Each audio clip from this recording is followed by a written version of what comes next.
श्री साईं सतचरित्र अध्याय 12 प्रारंभ। काका महाजनी धूमाल वकील श्रीमती निमोनकर नासिक के मूले शास्त्री एक डॉक्टर के द्वारा बाबा की लीलाओं का अनुभव।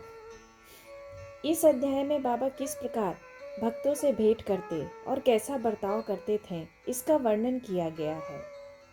संतों का कार्य। हम देख चुके हैं कि ईश्वरीय अवतार का ध्येय साधु जनों का परित्राण और दुष्टों का संहार करना है, परंतु संतों का कार्य तो सर्वथा भिन्न ही है। संतों के लिए साधु और दुष्ट प्रायः एक समान ही है। यथार्थ में हम उन्हें दुष्कर्म करने वालों की प्रथम चिंता होती है कि वे उन्हें उचित पथ पर लगा देते हैं। वे भवसागर के कष्टों को सोखने के लिए अगस्त्य के सदृश हैं और अज्ञान तथा अंधकार का नाश करने के लिए सूर्य के समान है। संतों के हृदय में भगवान वासुदेव निवास करते हैं, वे उनसे पृथक नहीं हैं। श्री साईं भी उसी कोटि में है जो कि भक्तों के कल्याण के निमित्त ही अवतीर्ण हुए थे। वे ज्ञान ज्योति स्वरूप थे और उनकी दिव्य प्रभा अपूर्व थी।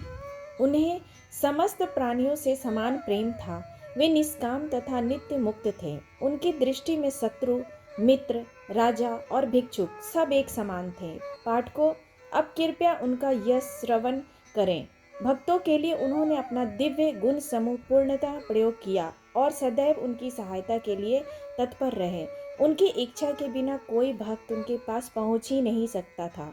यदि उनके शुभ कर्म उदित नहीं हुए है तो उन्हें बाबा की स्मृति भी कभी नहीं आई और न ही उनकी लीलाएं उनके कानों तक पहुंची। तब फिर बाबा के दर्शनों का विचार भी उन्हें कैसे आ सकता। अनेक व्यक्तियों की श्री साईं बाबा के दर्शन की इच्छा होते हुए भी उन्हें बाबा के महासमाधि लेने तक कोई योग प्राप्त न हो सका। अतः ऐसे व्यक्ति जो दर्शन लाभ से वंचित रहे हैं, यदि वे श्रद्धा पूर्वक साईं लीलाओं का श्रवण करेंगे तो उनकी साईं दर्शन की इच्छा बहुत कुछ सीमा तक तृप्त हो जाएगी। भाग्यवश यदि किसी को किसी प्रकार बाबा के दर्शन हो भी गए हों तो वहाँ अधिक ठहर न सका।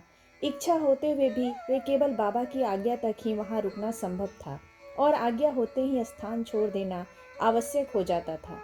अतः यह सब उनकी शुभ इच्छा पर ही अवलंबित था। काका महाजनी। एक समय काका महाजनी बंबई से शिरडी पहुँचे। उनका विचार एक सप्ताह ठहरने और गोकुल अष्टमी उत्सव में सम्मिलित होने का था।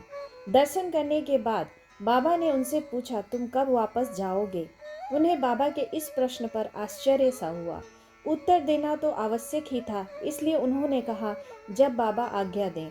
बाबा ने अगले दिन जाने को कहा। बाबा के शब्द कानून थे जिनका पालन करना नितांत आवश्यक था।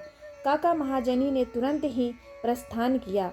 जब वे बंबई में अपने ऑफिस में पहुंचे तो उन्होंने अपने सेठ को अति उत्सुकता पूर्वक प्रतीक्षा करते पाया। मुनीम के अचानक ही अस्वस्थ हो जाने के कारण काका की उपस्थिति अनिवार्य हो गई थी। सेठ ने शिरडी को जो पत्र काका के लिए भेजा था वह बंबई के पते पर उनको वापस लौटा दिया गया। भाऊ साहेब धूमाल। अब एक विपरीत कथा सुनिए। एक बार भाऊ साहेब धूमाल एक मुकदमे के संबंध में निफार के न्यायालय को जा रहे थे। मार्ग में वे शिरडी उतरे। उन्होंने बाबा के दर्शन किए और तत्काल ही निफार को प्रस्थान करने लगे, परंतु बाबा की स्वीकृति प्राप्त न हुई। उन्होंने उन्हें शिरडी में एक सप्ताह और रोक लिया। इसी बीच में निफार के न्यायाधीश उदर पीड़ा से ग्रस्त हो गए। इस कारण उनका मुकदमा किसी अगले दिन के लिए बढ़ाया गया। एक सप्ताह बाद भाऊ साहेब को लौटने की अनुमति मिली। इस मामले की सुनवाई कई महीनों तक और 4 न्यायाधीशों के पास हुई। फलस्वरूप धूमाल ने मुकदमे में सफलता प्राप्त की और उनका मुवक्किल मामले में बरी हो गया। श्रीमती निमोनकर। श्री नाना साहेब निमोनकर, जो निमोन के निवासी और अवैतनिक न्यायाधीश थे, शिरडी में अपनी पत्नी के साथ ठहरे हुए थे। निमोनकर तथा उनकी पत्नी बहुत सा समय बाबा की सेवा और उनकी संगति में व्यतीत किया करते थे। एक बार ऐसा प्रसंग आया कि उनका पुत्र बेलापुर में रोग से पीड़ित हो गया। तब उसकी माता ने वहां जाकर अपने पुत्र और अन्य संबंधियों से मिलने तथा कुछ दिन वहीं व्यतीत करने का निश्चय किया, परंतु श्री नाना साहेब ने दूसरे दिन ही उन्हें लौट आने को कहा। वे असमंजस में पड़ गई कि अब क्या करना चाहिए, परंतु बाबा ने सहायता की। शिरडी से प्रस्थान करने के पूर्व वे बाबा के पास गई। बाबा साठेवारा के समीप नाना साहेब और अन्य लोगों के साथ खड़े हुए थे। उन्होंने जाकर चरण वंदना की और प्रस्थान करने की अनुमति मांगी। बाबा ने उनसे कहा, शीघ्र जाओ, घबराओ नहीं। शांत चित्त से बेलापुर में 4 दिन सुखपूर्वक रहकर सब संबंधियों से मिलो और तब शिरडी आ जाना। बाबा के शब्द कितने सामायिक थे। श्री निमोनकर की आज्ञा बाबा द्वारा रद्द हो गई। नासिक के मूले शास्त्री ज्योतिष। नासिक के एक कर्मनिष्ठ अग्निहोत्र ब्राह्मण थे जिनका नाम मूले शास्त्री था। इन्होंने 6 शास्त्रों का अध्ययन किया था और ज्योतिष तथा सामुद्रिक शास्त्र में भी पारंगत थे। वे एक बार नागरपुर के प्रसिद्ध करोड़पति श्री बापू साहेब बूटी से भेंट करने के बाद अन्य सज्जनों के साथ बाबा के दर्शन करने मस्जिद में गए।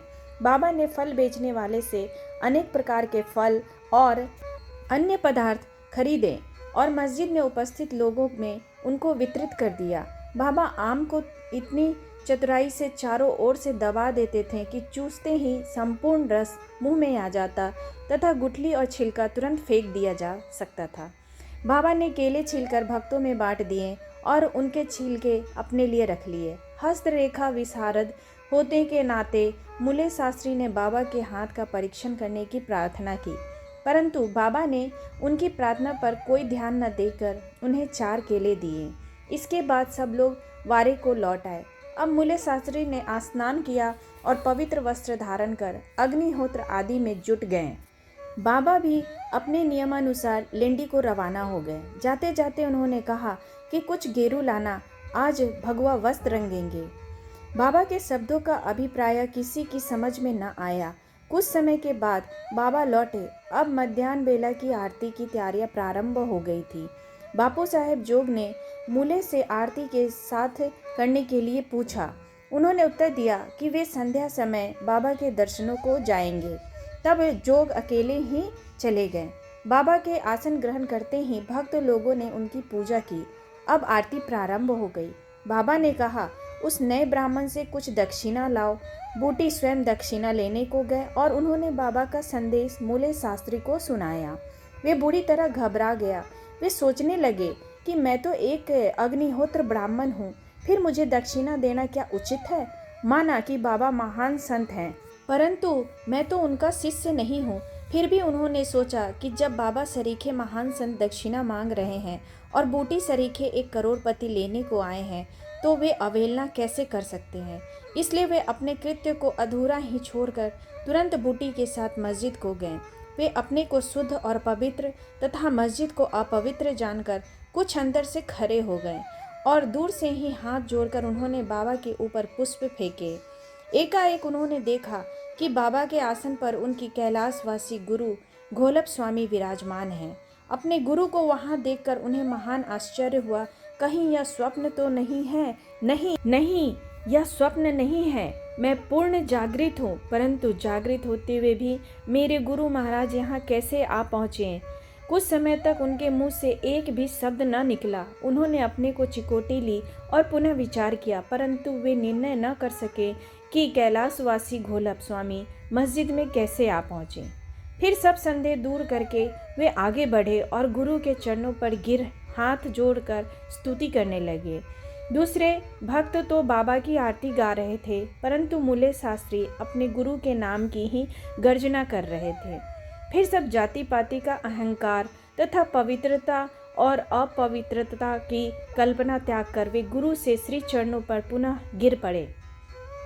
उन्होंने आंखें मूंद ली, परंतु खड़े होकर जब उन्होंने आंखें खोली तो बाबा को दक्षिणा मांगते हुए देखा।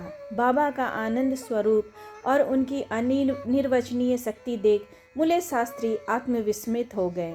उनके हर्ष का पारावार न रहा। उनकी आंखें अश्रुपूरित होते हुए प्रसन्नता से नाच रही थी। उन्होंने बाबा को पुनः नमस्कार किया और दक्षिणा दी। मूले शास्त्री कहने लगे कि मेरे सब संशय दूर हो गए। आज मुझे अपने गुरु के दर्शन हुए। बाबा की यह अद्भुत लीला देख सब भक्त और मूले शास्त्री द्रवित हो गए। घेरू लाओ, आज भगवा वस्त्र रंगेंगे। बाबा के इन शब्दों का अर्थ अब सब ही समझ में आ गया। ऐसी अद्भुत लीला श्री साईं बाबा की थी। डॉक्टर एक समय एक मामलतदार अपने एक डॉक्टर मित्र के साथ शिरडी पधारे। डॉक्टर का कहना था कि मेरे इष्ट श्री राम है, मैं किसी यवन को मस्तक न नमाऊंगा। अतः वे शिरडी जाने में असहमत थे। मामलतदार ने समझाया कि तुम्हें नमन करने को कोई बाध्य न करेगा और न ही तुम्हें कोई ऐसा करने को कहेगा, अतः मेरे साथ चलो, आनंद रहेगा। वे शिरडी पहुँचे और बाबा के दर्शन को गए, परंतु डॉक्टर को ही सबसे आगे जाते देख और बाबा की प्रथम चरण वंदना करते देख सबको बड़ा विस्मय हुआ। लोगों ने डॉक्टर से अपना निश्चय बदलने और इस भांति एक यवन को दंडवत करने का कारण पूछा। डॉक्टर ने बतलाया कि बाबा के स्थान पर उन्हें अपने प्रिय इष्ट देव श्री राम के दर्शन हुए और इसलिए उन्होंने नमस्कार किया। जब वे ऐसा कह रहे थे तभी उन्हें साईं बाबा का रूप पुनः दिखने लगा। वे आश्चर्यचकित होकर बोले, क्या यह स्वप्न है? ये यवन कैसे हो सकते हैं? अरे अरे, यह तो पूर्ण योग अवतार हैं। दूसरे दिन से उन्होंने उपवास करना प्रारंभ कर दिया। उन्होंने प्रतिज्ञा की कि जब तक बाबा स्वयं बुलाकर आशीर्वाद नहीं देंगे तब तक मस्जिद में कदापि न जाऊंगा। इस प्रकार 3 दिन व्यतीत हो गए। चौथे दिन उनका एक इष्ट मित्र खान देश से शिरडी आया। वे दोनों मस्जिद में बाबा के दर्शन करने गए। नमस्कार होने के बाद बाबा ने डॉक्टर से पूछा, आपको बुलाने का कष्ट किसने किया? आप यहाँ कैसे पधारे? यह प्रश्न सुनकर डॉक्टर द्रवित हो गए और उसी रात्रि को बाबा ने उन पर कृपा की।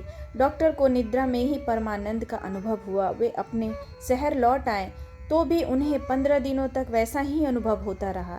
इस प्रकार उनकी साईं भक्ति कई गुना बढ़ गई। उपर्युक्त कथाओं की शिक्षा विशेषतः मूले शास्त्री की यही है कि हमें अपने गुरु में दृढ़ विश्वास होना चाहिए। अगले अध्याय में बाबा की अन्य लीलाओं का वर्णन होगा। श्री सद्गुरु साईं नाथार्पणमस्तु। शुभम भक्तु। अध्याय 12 समाप्त।